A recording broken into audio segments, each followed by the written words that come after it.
shall I go? What shall I do? Frankly, my dear, I don't give a damn. Behave yourselves!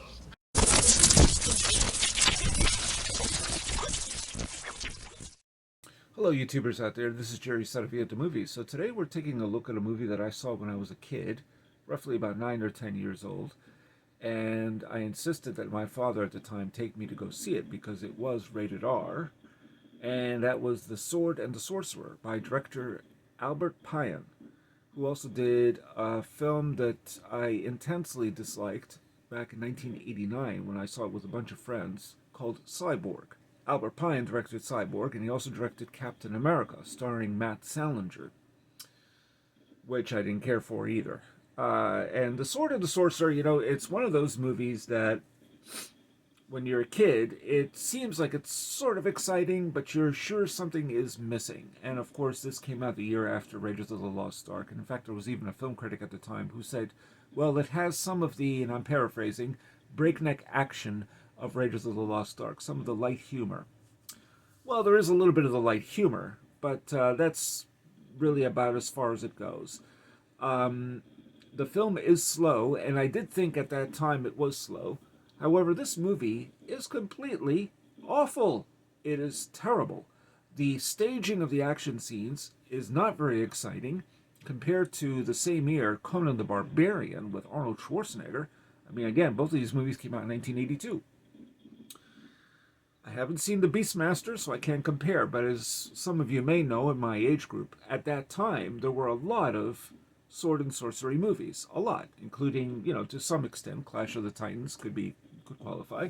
Yor, The Hunter from the Future, and there were some others. This Death Stalker, I think, was another one. So, the story in this film is that there's an evil king, Cromwell, played by Richard Lynch, the late Richard Lynch, and he wants to overthrow the king of the land of Edan. So in order to do that, he has to resurrect this sorcerer named Susha, if I remember correctly, played by Richard Mall, who was that tall, security guard, I guess, in Night Court.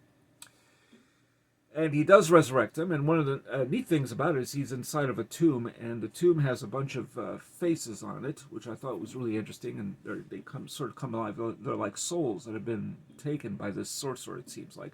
Sort of reminded me a little bit of what we saw later on in one of the Nightmare on Elm Street movies. I think it was Nightmare 3, the Dream Warriors, where Freddy pulls his shirt open and reveals all these different faces on his chest. They're the souls of children that he had taken. So that kind of reminded me of that. And then the sorcerer is resurrected, and Cromwell feels that with his troops and Susha, they can help defeat King Richard.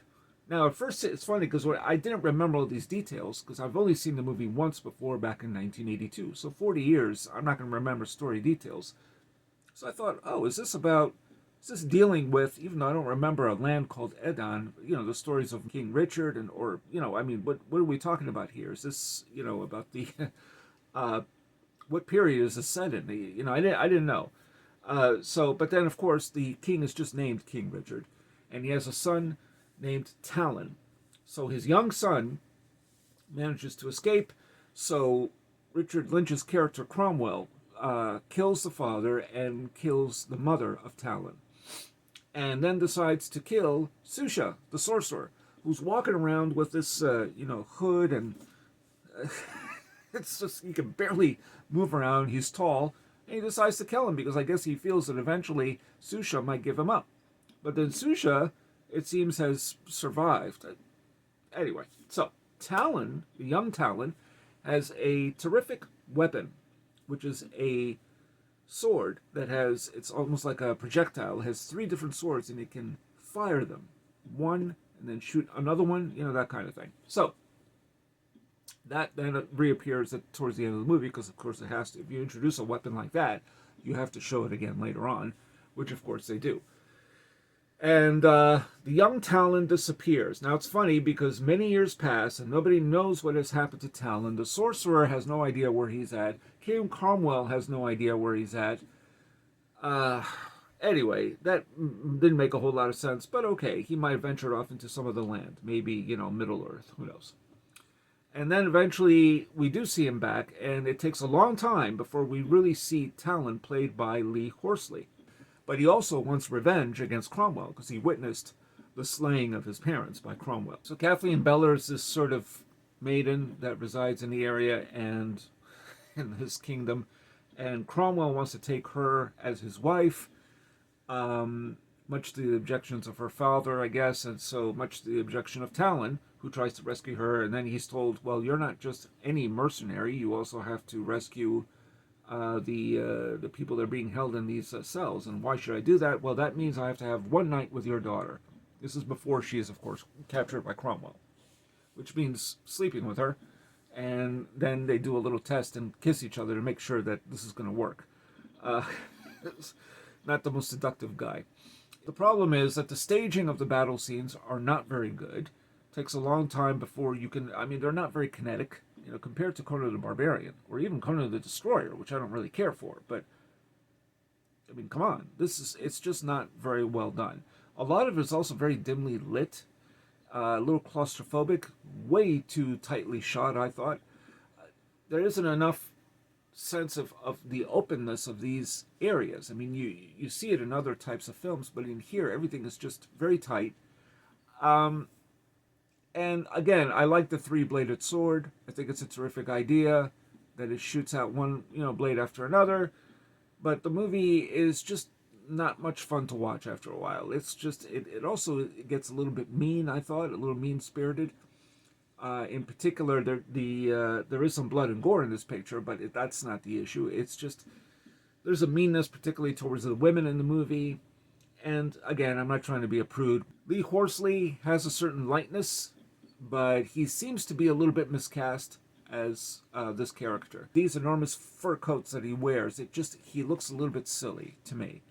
Again, I sort of like the Sorcerer. I thought that was sort of a little bit of interest there. And I like Richard Lynch, but as Cromwell. But overall, the movie is just bad. It's very slow. Some of it is quite ponderous. Some of it is unwatchable. At one point, he's even crucified. Character Talon, he's crucified, and there's like a banquet going on in addition to this wedding between Cromwell and Kathleen Beller. And he's got these nails through his hands. And he's able to pull finally with a lot of strength, and I thought, yeah, but that's going to be a little bit tough. And he's able to, of course, hold a sword and everything else, but he should have holes in his hands, I would imagine. But nevertheless, some of the humor is not bad, but the movie is too slow. It's not very exciting. And overall, the stakes are just... It takes too long for everything to develop, I guess is what I'm saying. This needed to be a much tighter picture. It just feels like it takes an eternity to get anywhere, especially to be introduced to the older Talon. Now, I always like to, especially a hero of a movie, I don't mind a little delay before we really see him as the hero. But this guy, he's just one-dimensional. I mean, he's not very interesting. Lee Horsley is not very interesting to role. I mean, I think he can do other things. I know at that time he did Matt Houston, but not this picture. Kathleen Beller I liked, although she has this running gag, I guess you could say, where she keeps giving any man that tries to take advantage of her, especially Cromwell, it's a knee to the groin, a knee to the groin, a knee to the groin. I mean, there's a lot of that. And again, the sword fights could have been better. It just seems everything's delayed. There's a little fight, then they run, come back, and it's not, when you think of sword fights, take a look at Errol Flynn, particularly in Captain Blood and The Adventures of Robin Hood. And I mean, there are other movies too that do it much better than this, especially Conan the Barbarian. So, in hindsight, this movie was not worth revisiting at all. I don't care really for this director, which again, I've only seen about 3 or 4 movies by him. He has passed away, unfortunately, so I feel bad, but he's not made the greatest movies. But they're okay, they entertain certain people, and that's fine. They just don't entertain me. So those are my thoughts. What do you think of The Sword and the Sorcerer? Have you ever seen it? What do you think of Albert Pyun? Do you think that there is some value in this movie? I don't know. Compared to Conan the Barbarian, Beastmaster is one I think I will have to look at. I've never seen it. And You're the Hunter from the Future. I don't know if I'll actually sit through it, but we'll see. Those are my thoughts. So lend me yours. Are there movies that you saw when you were a kid that you look at 40 years later maybe and you say, oh my God, what is it about this movie that I thought was at least even halfway decent, you know? So that's all I got to say about that.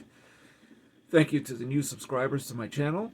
And if you are a subscriber, please hit the notification bell for future uploads. If you're a new subscriber, I do review movies on occasion, new and old, all over the place. No specific time period. I'm open to any kind of film, and I'll review just about anything. So those are my thoughts. And that's all I got to say about The Sword and the Sorcerer. This is Jerry Saravia at the Movies, signing off.